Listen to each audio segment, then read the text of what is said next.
नमस्कार, आप सभी का स्वागत है हमारे चैनल चीनिया क्लासेस में। तो अब आज अपने नया चैप्टर शुरू कर रहे हैं, त्रिकोणमितीय अनुपात। तो इस चैप्टर के अंतर्गत यानी कि ये चैप्टर पूरा का पूरा इस टेबल पे टिका हुआ है, त्रिकोणमितीय ये अनुपात की जो सारणी है इस पे टिका हुआ है। तो आज अपने सीखेंगे कि इस सारणी को किस प्रकार से बनाया जाता है और फिर इसके अंदर जो वैल्यू है वो अपने किस प्रकार से फाइंड कर सकते हैं। अगर ये टेबल अपने सीख ली और वैल्यू अगर अपने को याद होगी सारी की सारी, तो ये चैप्टर अपने आसानी से कर सकते हैं, कोई भी दिक्कत नहीं आने वाली है।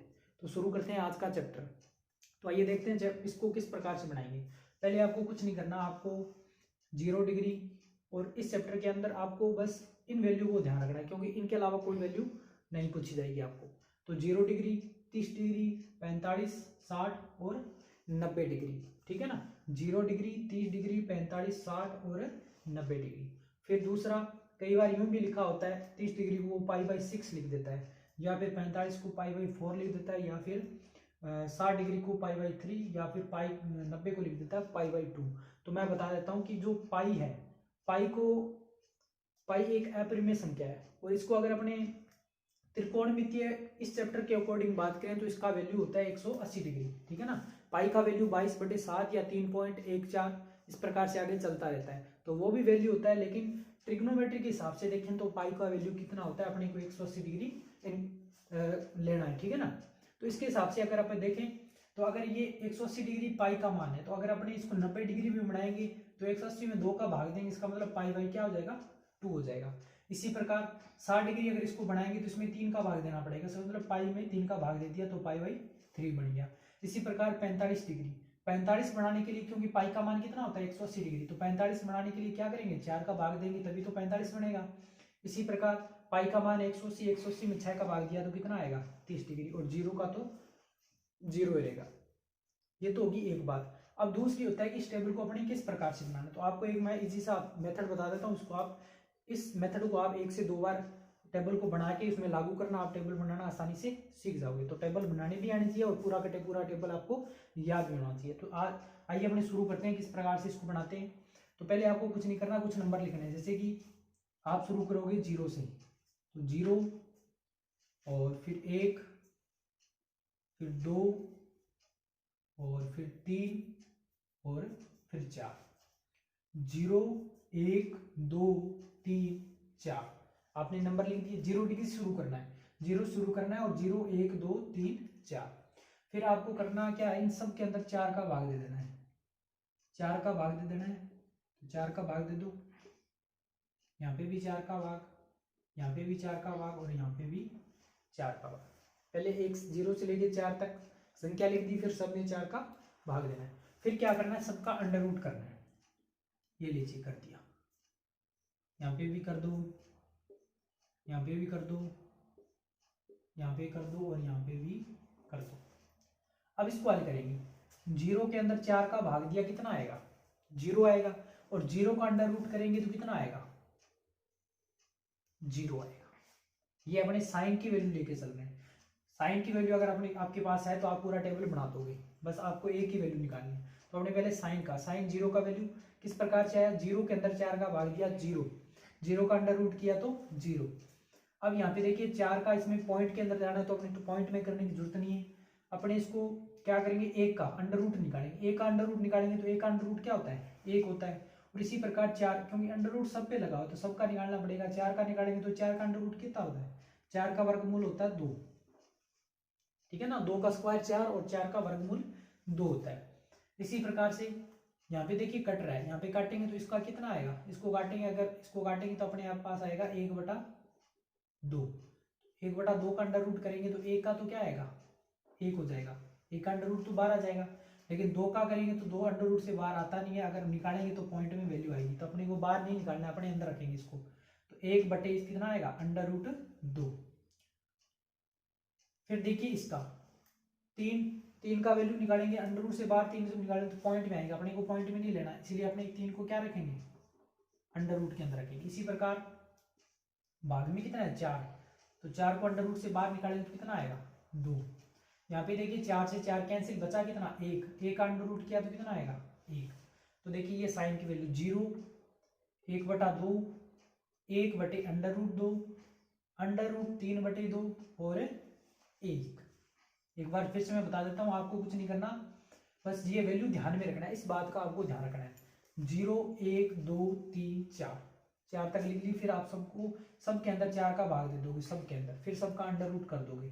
और जैसे मैंने बताया 0 के अंदर 4 का भाग दिया, 0 0 का अंडर रूट 0, 1 का अंडर रूट 1, 4 का किया तो 2, यहाँ से काटेंगे तो 1/2, 1/2 का किया तो कितना आएगा, यहाँ पे 1/2, 1 का तो 12 आ जाएगा, 2 का किया तो अंडर रूट 2, और फिर 3 का 3 अंडर रूट में रहेगा, 4 का 2 आ जाएगा, और 4 को 4 से किया तो कैंसिल, बचा कितना, 1 का अंडर रूट ये। तो ये देखिए 0 डिग्री का वैल्यू 0, 30 का या π/6 का वैल्यू 1/2, 45 का 1/√2, 60 का आपके पास अंडर रूट 3/2, और 90 का या π/2 का वैल्यू 1। उसके बाद आपको, अब आप इस वैल्यू से पूरा टेबल बना दोगे। कैसे बना दोगे, आपको इस वैल्यू को उल्टा कर देना है। उल्टा कैसे कर देना है, 90 है तो वो 0 का किसके लिए, वो हो जाएगा कोस के लिए, लेंगे कोस, तो इस वैल्यू को लिख देंगे 1, ये जो 1 था वो इधर लिख देंगे। यहाँ पे अपने लिखेंगे 3 अंडर रूट 3/2। इसी प्रकार इस प्रकार लेके जाएंगे तो यहाँ पे क्या आएगा, 1/√2 ही आएगा। और 45 की वैल्यू आप देखोगे तो साइन कोस 45 वैल्यू सेम रहेगी, टेन कोट के लिए 45 की वैल्यू सेम रहेगी, और सेक और कोसेक के लिए 45 की वैल्यू बराबर रहने वाली है। तो फिर देखेंगे अपने इसका तो 1/√2 हो जाएगा। इस प्रकार से चल रहे थे, फिर यहाँ पे आएगा 1/2, और 0 का यहाँ पे क्या हो जाएगा, ठीक है ना, 0 हो जाएगा। अब देखिए नेक्स्ट के लिए अपने क्या करेंगे, अब अपने को 10 की वैल्यू निकालनी है। तो 10 क्या होता है, 10 के लिए अपने चैप्टर 7 में अपने पढ़ रखा है कि 10 के लिए अपने फॉर्मूला होता है, 10 के लिए अपने पास फॉर्मूला था, tan थीटा बराबर होता है sin थीटा बटे cos थीटा, ये अपने फॉर्मूला पढ़ रखा है। अब देखिए यहाँ पे जो थीटा है वो इनका सेम रहेगा। यहाँ पे अगर 0 डिग्री है तो यहाँ पे भी 0, यहाँ पे भी 0, यहाँ पे 30 है तो यहाँ पे भी 30, यहाँ पे भी 30 की वैल्यू अपने रखेंगे। तो tan 0 की वैल्यू निकालनी है। यहाँ पे देखिए 0 डिग्री की वैल्यू चल रही है, tan 0 की वैल्यू निकालेंगे तो अपने क्या करेंगे, sin 0 ऊपर, यानी कि इसके लिए अपने रखेंगे sin 0 डिग्री और cos 0 डिग्री। तो sin 0 डिग्री का वैल्यू कितना है, 0, और cos 0 डिग्री का वैल्यू कितना आ जाएगा, 1।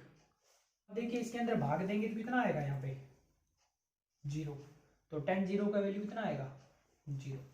इसी प्रकार अपने tan 30 की बात करें तो 1/2 साइन का, और इसके भाग में आएगा √3/2, ये 2 हो जाएगा ऊपर, 1/2, 2 ऊपर चला जाएगा, और √3 रह जाएगा नीचे, तो 2 से 2 कैंसिल, बचेगा कितना, 1/√3। तो यहाँ के पास कितना है, यहाँ पे आएगा 1/√3। इसी प्रकार इसके अंदर इसका भाग देंगे तो सेम ही संख्या, ये तो कट ही जाएगी, 1 बचेगा। इसके अंदर इसका भाग देंगे तो देखिए आपके पास क्या बचेगा, इसके अंदर इसका भाग देंगे तो आप देख सकते हो इधर √3/2, और इसका जब भाग देंगे तो 2 उल्टा हो जाएगा, यानी कि 2/1 हो जाएगा, 2 से 2 कैंसिल, बचेगा कितना, √3/1, या तो √3/1 लिख लो या √3 लिख लो, ठीक। बात करें यहाँ पे देखिए 1 और 0, तो 1 में 0 का जब भी भाग देते हैं तो आपके पास क्या आता है, इनफाइनाइट, अनंत आता है, ठीक है ना। तो इसको मैं हटा देता हूँ।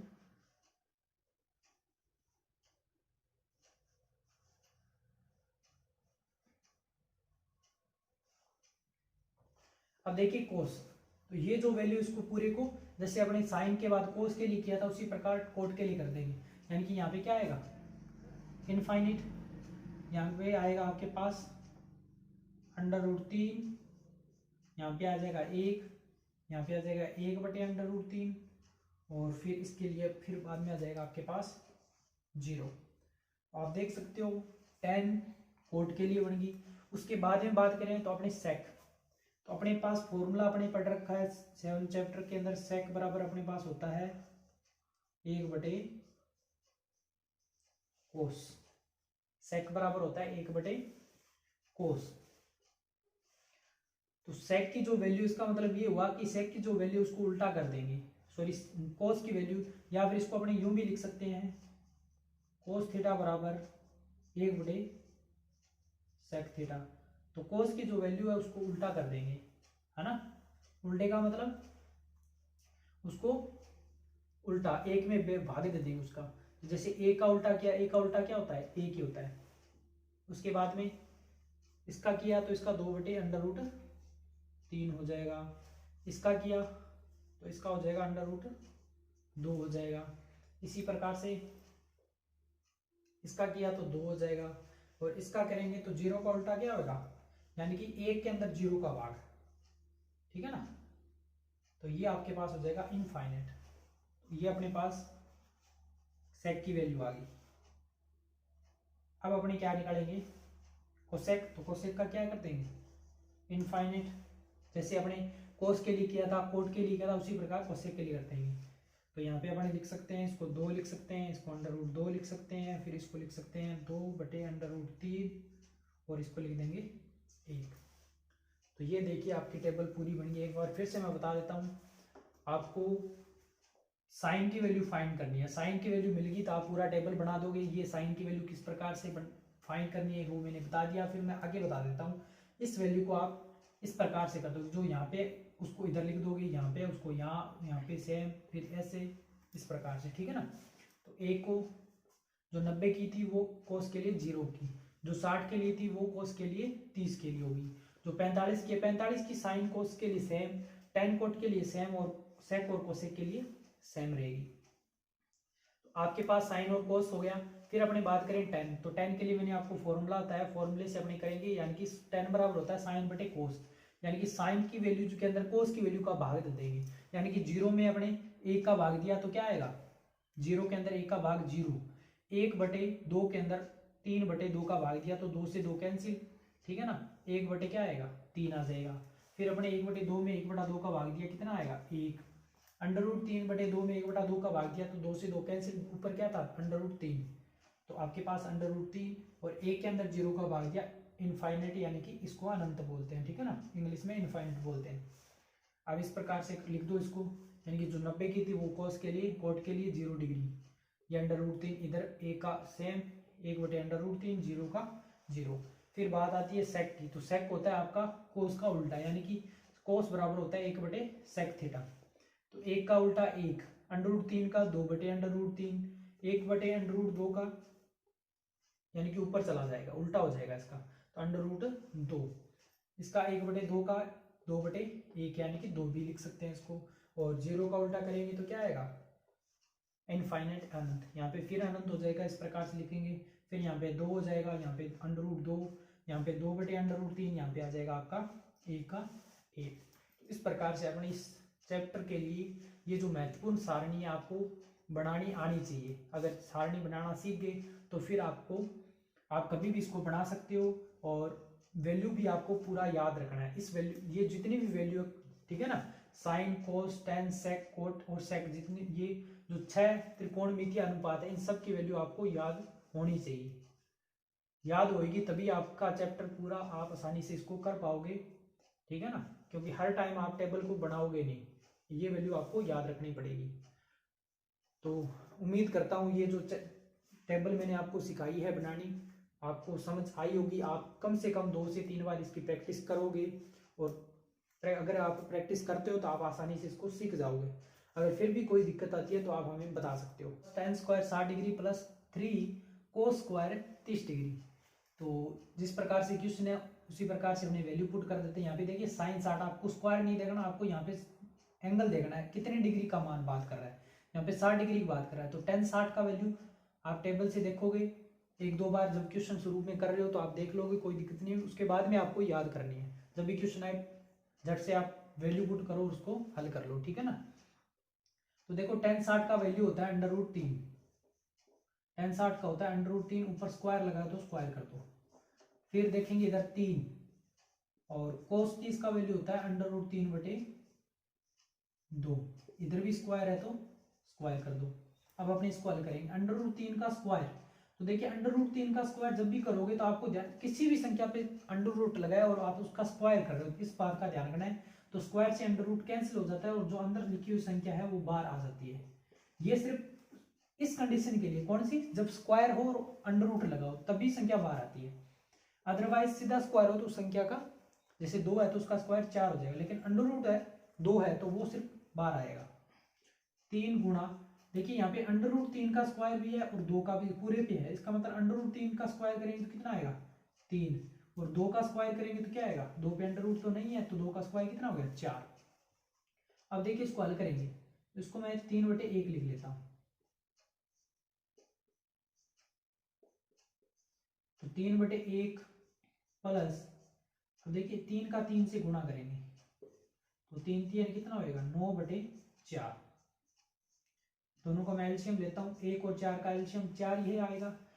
अब 1 का इस 4 में भाग देंगे, ठीक है ना, इसको हल करने का ये मेथड होता है। तो 1 का 4 में, 4 के अंदर 1 का भाग दिया तो 4, 4 का 3 से गुणा किया तो 4 3 12, 4 में 4 का भाग दिया 1, 1 का 9 से गुणा किया तो 9 आ जाएगा। तो 12 और 9 कितने हो जाएंगे 21 बटे कितना आएगा 4। तो ये अपना हो जाएगा आंसर। तो आज अपने अध्याय नंबर 6 के अंदर अब जो त्रिकोणमितीय अनुपात की जो सारणी है वो बनानी सीखी है। आप, उम्मीद करता हूँ आप इसका अभ्यास अवश्य करेंगे, उस टेबल को सीखोगे। अगर सीखोगे तभी आप क्वेश्चन को आसानी समझ पाओगे और कर पाओगे। और आज अपने उदाहरण नंबर 1, बाकी क्वेश्चन अपने आगे वाली क्लासों में करते रहेंगे, ठीक है ना। तो अगर आपको क्लास पसंद आई है और आपको खासकर 10th क्लास के बच्चों के लिए बहुत ही जरूरी क्लास है, तो अगर आप चैनल पे नए हो, हमारे चैनल चीनिया क्लासेस को सब्सक्राइब अवश्य कर लें और जो घंटी है उसको दबा दें, जब भी नई वीडियो आए तो आपको उसका नोटिफिकेशन मिलता रहे। मिलते हैं नेक्स्ट क्लास में नई वीडियो के साथ, नए क्वेश्चन के साथ, तब तक